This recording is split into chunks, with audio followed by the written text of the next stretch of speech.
Assalamualaikum warahmatullahi wabarakatuh. Perkenalkan saya Lulu Sabina dengan NIM 22221195. Di sini saya akan menjelaskan tentang fertil dan infertil.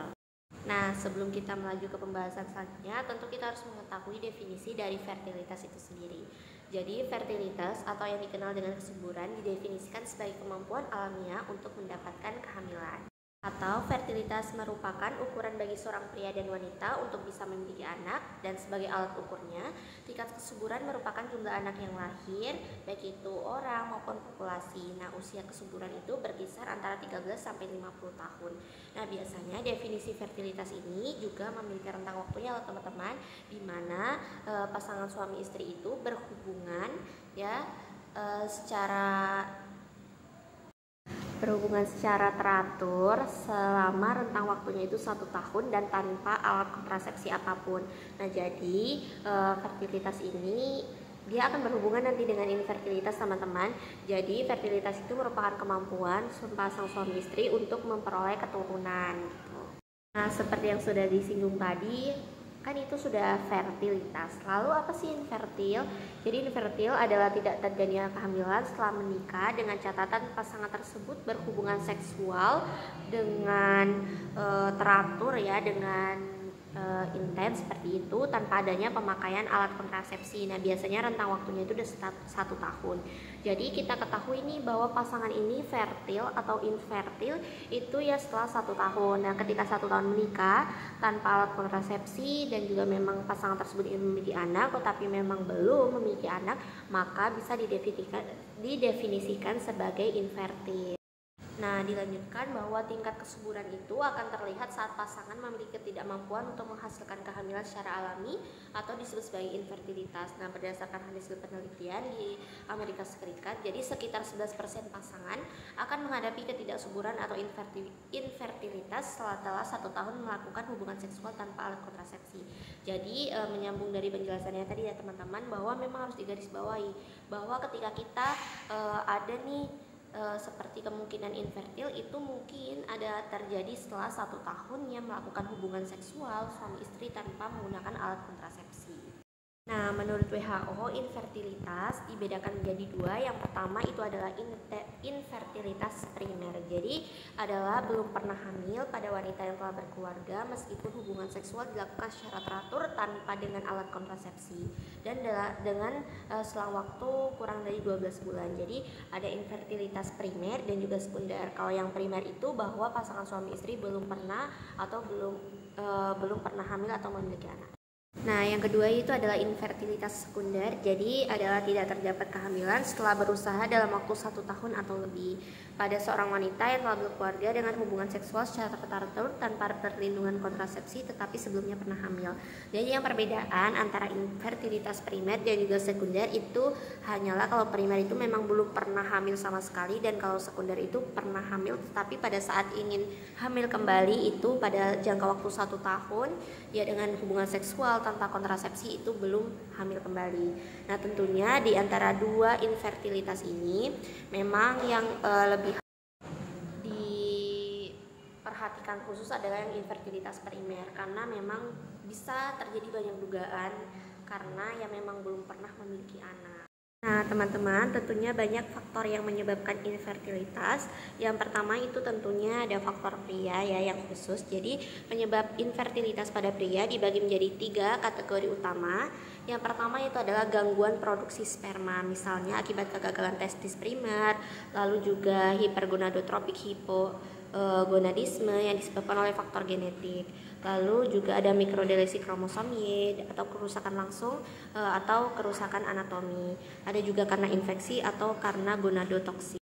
Nah, stimulasi gonadotropin yang tidak adekuat disebabkan karena faktor genetik, lalu juga efek langsung maupun tidak langsung dari tumor, lalu juga penggunaan androgen eksogen seperti obat-obatan tertentu, danazol, metiltestosteron, lalu juga penyebab lain seperti produksi sperma yang buruk, lalu juga misalnya ada juga antibodi anti sperma, radang saluran genital, kegagalan reaksi akrosom, ketidaknormalan biokimia dan lain sebagainya, perlendetan sperma ke zona pelusida atau penetrasi.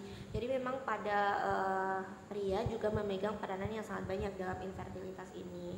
Tentunya karena pria itu menyumbang seperti yang kita ketahui ya sperma, jadi memang lebih banyak ke masalah di spermanya seperti itu. Lalu yang kedua yaitu ada sumbatan pada duktus, misalnya akibat vasektomi, tidak adanya vas deferens bilateral, ataupun hambatan kongenital pada epididymis atau duktur ejaculatorius. Nah, kita ketahui ya teman-teman bahwa sperma itu kan akan dikeluarkan dari duktus-duktus tersebut. Nah, ketika misalnya saja di vas deferensnya tidak ada lagi saluran karena diputus akibat vasektomi, tentunya tidak bisa terjadi kehamilan karena sperma juga tidak bisa disalurkan lewat apa seperti itu. Nah, yang selanjutnya yaitu ada faktor pria umum. Yang pertama adalah umur ya. Pada pria usia pubertas ditandai dengan perkembangan organ reproduksi pria. Jadi perkembangan organ reproduksi pria mencapai keadaan stabil dengan pada umur 20 tahun. Dan kesuburan bertambah sesuai dengan umur dan mencapai puncak pada umur 20. Nah, tentunya ketika di atas umur 25 ya teman-teman, maka terjadi penurunan dari kualitas sperma yang tentunya dapat juga berakibat kepada fertilisasi. Mungkin saja spermanya menjadi tidak baik, tidak abnormal, seperti itu. Lalu yang kedua ya adalah frekuensi senggama. Jadi senggama fertilisasi ya pembuahan merupakan pertemuan antara spermatozoa dan juga ovum. Akan terjadi bila berlangsung pada saat ovulasi. Jadi ovum seorang wanita umurnya lebih pendek yaitu 1x24 jam, sehingga bila dilakukan pada waktu tersebut kemungkinan besar bisa terjadi pembuahan. Jadi faktor yang menyebabkan infertilitas itu juga ketika frekuensi senggama itu tidak sesuai dengan waktu yang terbaik yang ditentukan seperti pada saat ovulasi. Lalu yang ketiga yaitu adalah lama berusaha. Jadi lama yang dibutuhkan untuk menghasilkan kehamilan menunjukkan bahwa 32,7% hamil dalam 1 hingga 3 bulan pertama, lalu 72,1% dalam 6 bulan pertama, 85,4% dalam 12 bulan pertama. Waktu rata yang dibutuhkan untuk menghasilkan kehamilan adalah 2,3 sampai 2,8 bulan. Jadi ketika misalnya masih 1 bulan ataupun 2 bulan, jadi itu masih sangat wajar jika belum hamil seperti itu. Jadi karena memang waktu rata-rata itu antara 2,3 sampai 2,8 bulan. Tapi jika memang sudah sampai tadi yang 1 tahun, itu harus diperiksakan lebih lanjut karena dikhawatirkan memang ada beberapa masalah yang terjadi pada organ reproduksi baik bagi suami maupun dari istri. Selanjutnya, faktor yang menyebabkan infertilitas itu tadi yang pria, sekarang kita bahas yang wanita. Jadi yang pertama itu ada gangguan ovulasi. Terjadinya anovulasi dapat disebabkan tidak atau sedikitnya produksi gonadotropin releasing hormone atau GnRH oleh hipotalamus, sehingga sekresi hormon prolaktin oleh tumor hipofise dan juga PCOS, lalu juga kegagalan ovarium dini. Jadi memang ada banyak penyebab dari faktor wanita, diantaranya ada terjadinya anovulasi, artinya tidak terjadi ovulasi karena sedikitnya produksi hormon GnRH yang memang dibutuhkan dalam proses ovulasi, lalu juga sekresi hormon prolaktin oleh tumor hipofise ya bisa disebabkan oleh itu, PCOS, juga kegagalan ovarium dini. Nah, selanjutnya itu adalah kelainan anatomis yang sering ditemukan berhubungan dengan infertilitas, yaitu abnormalitas tuba falopi dan peritoneum, faktor serviks serta faktor uterus. Infertilitas faktor tuba dan peritoneum itu terjadi karena menjadi penyebab kasus infertilitas yang cukup banyak, yang juga merupakan diagnosis primer. Jadi faktor yang mencakup kerusakan atau obstruksi tuba biasanya dengan peradangan panggul, pembedahan panggul atau tuba sebelumnya. Ada juga riwayat PID, abortus septik, ruptur appendix dan lain sebagainya. Jadi artinya yang abnormalitas faktor tuba dan peritoneum ini. Nah, jadi kita ketahui ya teman-teman bahwa fertilisasi itu terjadinya di tuba ya, ketika kita melihat bahwa memang si ovum itu akan ada di tuba ya, lalu akan menunggu sperma datang. Jadi ketika memang tuba itu seperti terklem ataupun tidak ada jalan dari sperma untuk menuju ke si ovum, maka tentunya tidak akan bisa terjadi fertilisasi. Maka oleh karena itu memang ketika dalam rentang waktu 1 tahun tidak hamil-hamil ataupun bahkan lebih, maka banyak kecurigaan, salah satunya yaitu karena faktor tuba. Selanjutnya itu adalah juga faktor uterus. Jadi septum uteri, hal ini menghambat naturasi normal embrio karena kapasitas uterus yang kecil. Septum uteri berdasarkan tingkatan urutan ada stadium 1 0,1 cm, stadium 2 1 sampai 3 dan stadium 3 lebih dari 3 cm. Jadi septum itu kan pembatas uterus ya. Seharusnya kan uterus yang normal itu memang mampu ya untuk dapat implantasi dari si hasil dari fertilisasi tadi, tetapi dengan kapasitas uterus yang kecil sehingga tidak mampu. Jadi salah satu faktor yang menyebabkan infertilitas juga ada faktor uterus. Lalu juga mioma uteri, pembesaran dari rahim dan distorsi dari kontur uterus mempengaruhi implantasi, menyebabkan disfungsional kontraksilitas uterus, mengganggu migrasi sperma, transportasi sel telur, dan juga mengganggu nidasi.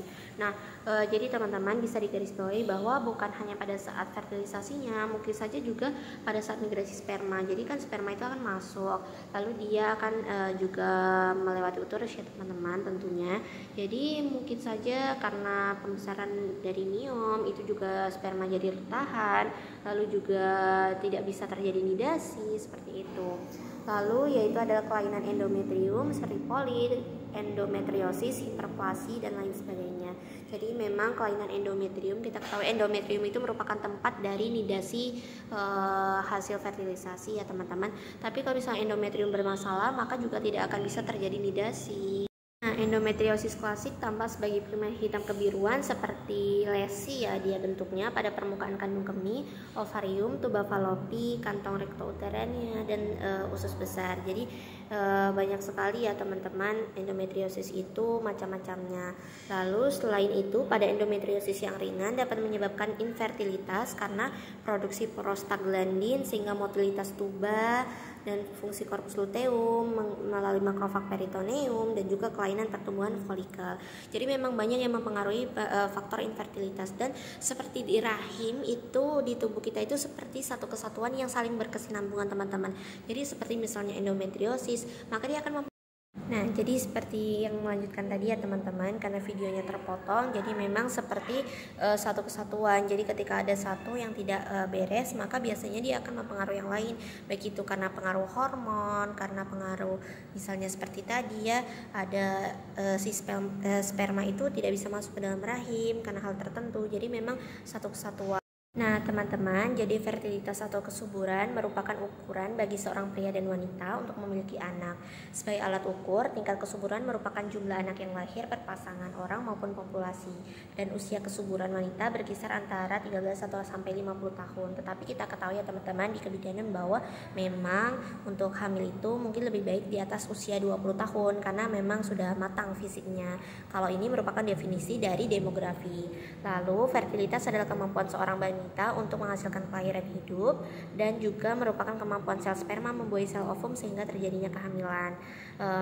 Jadi dari definisi ini, dari penjelasan tadi juga bisa kita pastikan ya teman-teman bahwa memang kalau misalnya infertil itu merupakan suatu ketidakmampuan dari pasangan suami istri untuk hamil dengan periode ya 1 tahun berhubungan, dengan berhubungannya itu secara baik artinya tidak terputus-putus, lalu juga tanpa menggunakan alat kontrasepsi apapun. Dan juga kita ketahui tadi banyak sekali faktor, baik itu dari faktor pria dan juga faktor wanita yang mempengaruhi terjadinya infertilitas ini. Jadi baik itu karena mungkin faktor spermanya yang kurang baik, bisa terjadi karena juga tidak ada sperma yang dikeluarkan karena memang salurannya tidak ada tadi, lalu juga karena ovumnya misalnya tidak ada ovulasi, lalu juga di saluran tuba juga tidak bagus, di serviks juga tidak bisa, uterus juga tidak mampu untuk menjadi tempat nidasi. Jadi memang ini multifaktor. Dan juga bagi pasangan yang merasa bahwa 1 tahun sudah berhubungan secara baik tanpa kontrasepsi kok belum hamil, maka lebih baik untuk memeriksakan karena kita menjadi tahu apa faktor penyebabnya sehingga lebih cepat untuk ditangani dan semoga bisa cepat hamil. Hanya itu yang dapat Lulu sampaikan, lebih dan kurang mohon maaf karena masih dalam proses pembelajaran. Lulu akhiri, wassalamualaikum warahmatullahi wabarakatuh.